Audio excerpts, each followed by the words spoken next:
E aí galera, sejam muito bem-vindos a mais este analisador. E hoje eu vou trocar uma ideia com vocês aqui, em cima de uma declaração. E que eu até que eu concordo em alguns pontos, discordo em outros, porque foram poucas palavras ditas por Donald Glover, mas que fazem algum sentido pelo momento que nós estamos vivendo. Pois recentemente no seu Twitter, Donald Glover fez os seguintes tweets pra gente aqui. Vi pessoas por aqui discutindo sobre como estavam cansadas de criticar coisas chatas, TV e filme. Estamos recebendo coisas chatas e nem mesmo erros experimentais, porque as pessoas têm medo de serem canceladas. Então, eles sentem que só podem experimentar com estética, também porque alguns deles só sabem que não são tão bons. Caso você não esteja ligando o nome à pessoa, Donald Glover é o Childish Gambino do This Is America e é a mente por trás da série Atlanta. Eu já falei bastante deles na série, no caso, que até com o Lakeith Stanfield, que estava no Judas e Messias Negro, nesse card, falando sobre especificamente Atlanta e como que é mais ou menos o modo de criação das coisas do Donald Glover. E também sobre o clipe de This Is America, a gente fez um podcast inteiro lá no Sala da Discórdia, o número 5, então procure no seu agregador Sala da Discórdia para ouvir um pouco a gente conversando, um longo papo, a gente falando sobre os desdobramentos, as ideias que o Donald Glover teve. Tem até um artigo lá muito legal com alguns detalhes de referência sobre o clipe. Mas atualizando o portfólio do Donald Glover, a gente tem algumas coisas legais para colocar aqui que saíram depois, como o Guava Island, que é uma espécie de curta de quase 1 hora que tem no Amazon Prime Video, dele expandindo os conceitos que ele abordou no This Is America. A ilha de Guava é uma espécie de republiqueta afro-latino-americana que fica ali no Caribe e tal assim, e ele contracena no meio desse povo todo com a Rihanna, contando a história da perspectiva do personagem naquele cenário ali, e é bem legal o filme. E além disso, junto com a Amazon, ele vai protagonizar uma espécie de série remake de Sr. e Sra. Smith. Só que quem vai contracenar junto com ele é Phoebe Waller-Bridge, que se você não conhece, ela é uma atriz e diretora muito capaz e muito talentosa, que fez Fleabag, que é uma das melhores coisas que foram feitas recentemente, nos últimos 5 anos, assim, com certeza. Fleabag é uma coisa maravilhosa, não só como série, mas parece também como peça.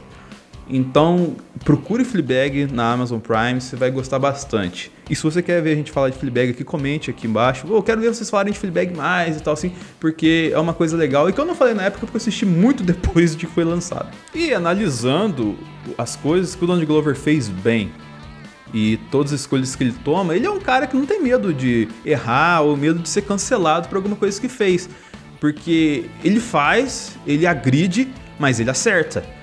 E isso dá total moral pra ele falar o que falou nesses tweets, na minha visão pelo menos. Agora, será que ele tem razão sobre o todo de falar isso? E é aí que eu quero trocar uma ideia com vocês agora. Antes de entrar na discussão da tal da chatice do cinema, eu gostaria de salientar um ponto aqui que é muito importante, que é o tempo que nós estamos vivendo. A gente está vivendo um tempo pandêmico e que nos traz muita falta de perspectiva sobre um mundo melhor, não só aqui no Brasil, por motivos óbvios, mas ao redor do mundo.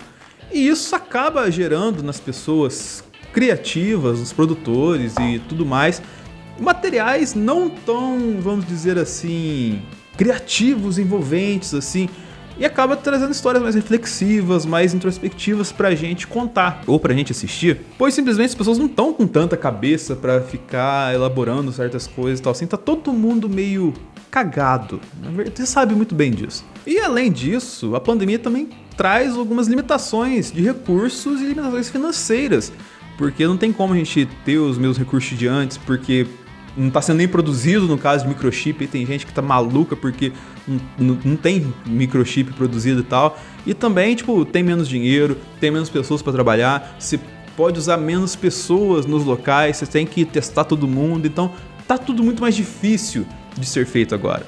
E você soma esses problemas com a falta de perspectiva de mundo melhor, você tem de fato obras mais chatas assim. E um reflexo disso também são os filmes da temporada de premiação que a gente teve, que acabou recentemente com o Oscar. Eles são filmes muito mais dramáticos do que nos anos anteriores. Só que esse ano, principalmente na principal categoria, que é a de melhor filme, todos os filmes tiveram uma carga muito dramática, muito pesada, assim. São filmes que você vai ver de novo, na maioria dos casos, não por conta, tipo, de eu gostei da história desse filme e tal, assim, eu quero rever ela. Mas você vai rever muito ele por méritos técnicos que, de fato, esses filmes tiveram. Então, assim, a falar, eu quero ver Nomadland 10 vezes. Não, você não vai ver Nomadland 10 vezes, porque você vai ficar maluco se ver Nomadland 10 vezes, ligado? E é o melhor filme. Porque histórias como Nomadland não deixam um bom clima no ar. Ele sempre acaba pesado. Todos os filmes do Oscar, você acabou com um clima pesado esse ano, se você acompanhou. Nenhum deles deixa a energia lá no alto, como diria o Rogerinho. E Nomadland é um exemplo disso, pois era um filme de uma americana frustrada, depois de várias perdas, lidando com vários americanos frustrados ao longo da vida, em takes extremamente longos e dramáticos. E, cara, isso não é positivo. O que não tira o mérito de Nomadland ser um filme muito bem executado, e a Chloe Zhao tá de parabéns por tudo que ela conquistou. Mas falar que é um filme que eu vou ver recorrentemente, eu acho que eu nunca mais vou ver, na verdade. E na real, a melancolia cinematográfica que eu tô falando aqui não é um problema, efetivamente, porque um dos papéis da sétima arte, do cinema, principalmente, é registrar os momentos que a gente tá vivendo ao longo do tempo, saca? Então, registrar essa melancolia nas obras faz algum sentido num recorte histórico. Você vai ver lá na frente, daqui uns 20 anos, você vai ver, os filmes de 2021 foram muito melancólicos porque em 2020 a gente passou uma pandemia que não acontecia há 100 anos. Então, os filmes cinza se fazem necessário. Porém, eu não acho que a declaração do Donald Glover foi efetivamente por conta disso. Até porque eu acho que o Donald Glover tem noção de que as pessoas podem dar o melhor de si e entende os problemas que elas vivem nesse momento de pandemia. Atlanta é um exemplo disso, assim, ele sabe das limitações das pessoas perante suas perspectivas de vida. Eu acho que ele falou isso muito mais porque hoje a gente vive em um mundo que em tudo que você faz, independente se você é famoso ou não, você tem uma plateia. E essa plateia, ela tá pronta pra te julgar. E acaba que a gente acaba cada vez mais exposto, cada vez as nossas fraquezas e problemas acabam aparecendo muito mais, e a gente acaba sendo muito mais agredido do que era há algum tempo. E se você é um ser humano minimamente sensato, você vai começar a pensar nos vários dobramentos que um ato seu pode ter, você vai acabar se desgastando muito rapidamente no quesito emocional.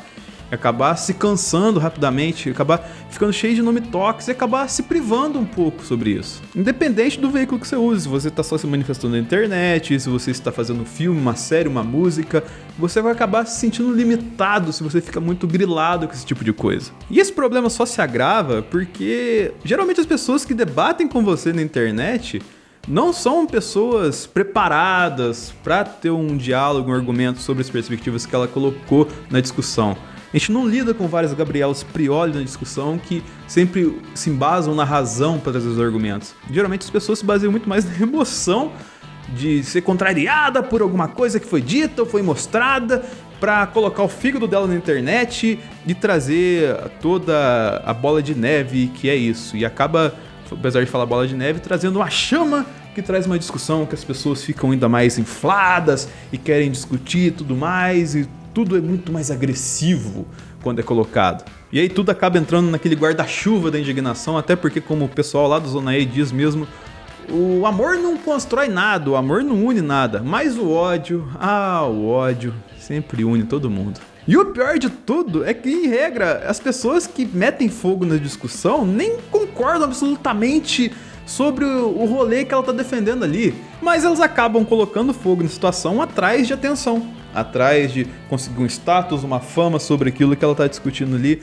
atrás de atrair gente naquela bolha que ela acha muito importante socialmente e que ela quer ter mais espaço, quer ter mais visão, quer ser mais vista, na verdade, na questão de visão, sobre aquele rolê, do que efetivamente expor sua opinião de verdade. E com isso acaba utilizando a questão do cancelamento sobre perspectivas X e Y, até mesmo de filmes e séries, que é provavelmente onde o Donald Glover falou que é o problema maior, e acaba meio que, vamos colocar assim, limitando a criatividade de quem produz, porque fica pensando, poxa, eu vou produzir um negócio, mas eu vou ser agredido por produzir isso, por manifestar tal opinião. E isso acaba o quê? Censurando um pouco. Mas antes de desdobrar melhor a resolução e outro ponto que o Donald Glover falou sobre isso, vou pedir só para você curtir, compartilhar, favoritar e se inscrever no analisador. Comenta aqui embaixo se você também acha que o cinema tá chato porque as pessoas estão com medo, o cinema tá chato porque as pessoas estão chatas, o cinema está chato porque as pessoas estão melancólicas. Enfim, comenta aqui embaixo com a gente, dá sugestão de vídeo, que é sempre legal, é sempre bacana trocar essa ideia com vocês. E fazer também vídeos, alguma sugestão que você tem aqui de alguma outra perspectiva, alguma obra, alguma série, alguma ideia que você teve, sim, joga aqui embaixo que a gente vai trocar uma ideia e talvez produzir um conteúdo legal para vocês.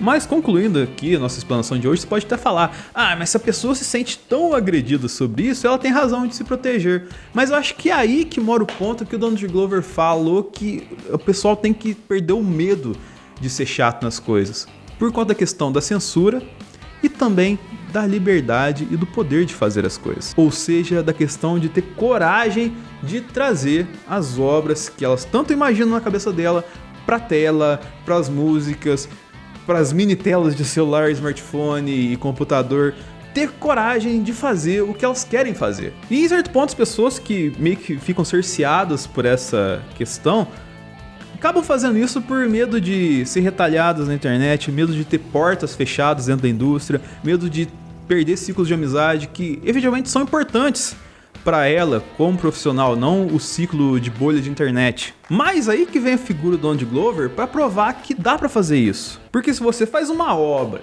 bem embasado, bem construído, bem colocado no que você quer trazer para a galera, com argumentos, com todas as questões bem resolvidas, assim como o Donald Glover faz em filme, faz em série, faz em música, a sua obra ela acaba sendo tão boa que ela acaba sobressaindo sobre esse esgoto da opinião pública hoje em dia. E isso eu acho que é muito importante, ele tem essa visão, porque isso é muito mais importante historicamente falando do que só o tribunal da internet. Porque as pessoas vêm e vão na vida da gente, independente do local que a gente tá, mas a arte fica, cara, a arte fica pra história. Então se você fez uma coisa que tem um embasamento, então tem uma ideia legal, que tem um embasamento legal, assim, e que você tem medo, isso pode agredir e tal, assim, se for uma coisa com um argumento legal, bem feito, bem executado, a questão artística sobrepõe a opinião que algumas pessoas questionáveis têm para trazer. Logicamente, se você não for um arrombado, neonazista, cidadão de bem e que vai trazer uma obra bem questionável moralmente para posteridade. Então, se você traz uma obra que a história vai corroborar com o tempo, você pode ficar tranquilo em executar ela. E é nesse ponto que eu acho que o cinema tá ficando um pouco chato de ter medo de não executar certas coisas. Então, se você tem uma história legal, execute. É isso que fica do vídeo aqui pra gente. Muito obrigado por ter assistido até aqui. Curta, compartilhe, favorite, sinalize e se inscreva. E até o próximo analisador.